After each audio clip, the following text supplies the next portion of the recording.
sound.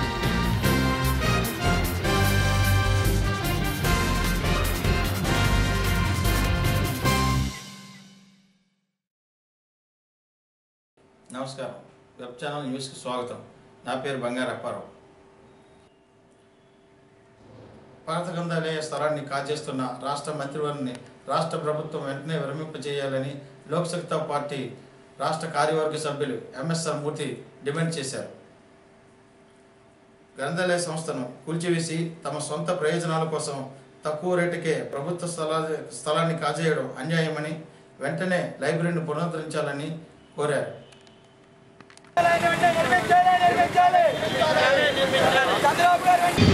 నా పేరు MSL మూర్తి.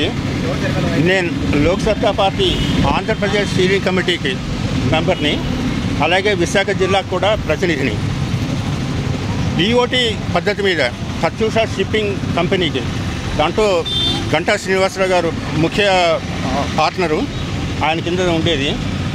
Single tender base మీద ఆయనకి కాంట్రాక్ట్ ఇచ్చారు. షిప్పింగ్ కంపెనీకి బిల్డింగ్ కాంట్రాక్ట్ ఇచ్చారు. దాంట్లో 1,60,000 చదరపు అడుగుల 7 అంతస్తుల భవనం నిర్మించి 27,000 చదరపు అడుగులు మాత్రమే వీటికి ఇవ్వడానికి. ఇది 4,536 చదరపు గజాల స్థలం, 1 ఎకరం స్థలం.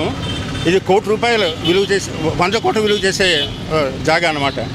దాంట్లో అది కబ్జా చేయడానికి గంటా శ్రీనివాస్ గారు ప్రయత్నం చేస్తున్నారు. 2 సంవత్సరాలలో బిల్డింగ్ పూర్తి చేయాలి. అది బిల్డింగ్ డిమాలిష్ చేశారు, కానీ పాత భవనం మళ్ళీ ఏం కట్టలేదు. కట్టకపోతే ₹1,25,00,000 ప్రభుత్వం చెల్లించాలి ప్రభుత్వానికి. అతను అది చెల్లించలేదు. ఇప్పుడు ఏమీ చేయకుండానే అతను 8 కోట్ల కాంపెన్సేషన్ అడుగుతున్నాడు అన్నమాట, 36% వడ్డీ మీద. ఎక్కడ ఏ బ్యాంకుల్లోనే ఎక్కడ 30% వడ్డీ లేదు కదా, అతను 36% వడ్డీ కావాలట. అందుకోసం డిఓటీ క్యాన్సిల్ చేసిన తర్వాత మేము లోకాయుక్తని కలిసినాం, లోక్సత్తా పార్టీ మిగతా పౌర ప్రతినిధులు కూడా కలిసిన తర్వాత క్యాన్సిల్ చేశారు. చేసి నాకు కాంపెన్సేషన్ కావాలని చెప్తున్నాడు అతను, 8 కోట్ల కాంపెన్సేషను 36% వడ్డీ మీద. దాని గురించి ప్రత్యేక కమిటీ వేశాడు. దాంట్లో అంతా ఎడ్యుకేషన్ డిపార్ట్మెంట్ వాళ్ళే 3 ఉన్నారు, మరో 2 పై వాళ్ళు అన్నమాట. కాబట్టి డబ్బు 8 కోట్లు ఎలా కొట్టేద్దామని ట్రై చేస్తున్నాడు. దాన్ని మేము ఆపాలి.